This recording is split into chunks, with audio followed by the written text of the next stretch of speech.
सर्वश्रेष्ठ ज्ञान क्या है। अब हम देखते हैं कि जो जानने वाले हैं, जो बड़े बड़े पदों पर विराजमान हैं, वह ज्ञान के बड़े बड़े लेक्चर देते ही रहते हैं। वो हमको नई नई बातें बताते ही रहते हैं। तो क्या ज्ञान का सही अर्थ यही है कि बहुत सारी जानकारी हम इकट्ठा कर लें और फिर अपने दंभ में, अपने अहंकार की पूर्ति करने के लिए बस उसको बोलते ही रहें? यह ज्ञान का शुद्ध रूप नहीं है। यह ज्ञान का विशुद्ध रूप है। इससे यह तात्पर्य है कि ज्ञान की एक निचली अवस्था यही होती है कि जहाँ पर हम जानने के पीछे पागल ही हो गए हैं और जानना कभी रुकता नहीं है। हाँ, जब हम जानना को वाकई में जान लेते हैं तो वो जीने में ज़रूर परिवर्तित हो जाता है। फिर जो कुछ हमने जाना है उसको हम ज़िंदगी में जीना भी शुरू कर देते हैं। और यही वास्तविक ज्ञान है।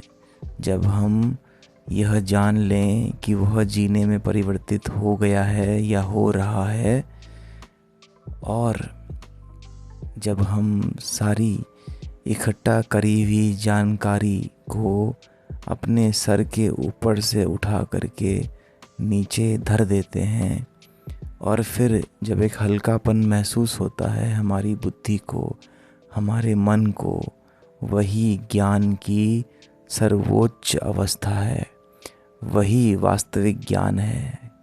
तो क्या है वास्तविक ज्ञान? वास्तविक ज्ञान जब हम ज्ञान से खाली हो जाएं, जब हम ज्ञान के बोझ से हल्के हो गए, वही वास्तविक ज्ञान है। बाकी तो सब कुछ सूचनाएं हैं, जानकारी है। उससे तो किसी नए नवेले चित्त को अहंकार ही मात्र मिलता है। परंतु जो चित्त पुराना हो गया है, जो मन ऐसा कि खोजत खोजत उसकी ज़िंदगी ही बीत गई है, वह ये चीज़ साफ साफ देख पाएगा कि कैसे असली ज्ञान जो है वो तभी होता है जब हम जानकारी जो हमने इकट्ठा कर रखी है उसको हम सर से उठा करके नीचे रख दें। यही सर्वोच्च ज्ञान है। कुछ नहीं हो जाना ही सर्वोत्तम ज्ञान है। ज्ञान से खाली होना ही सर्वोत्तम ज्ञान है।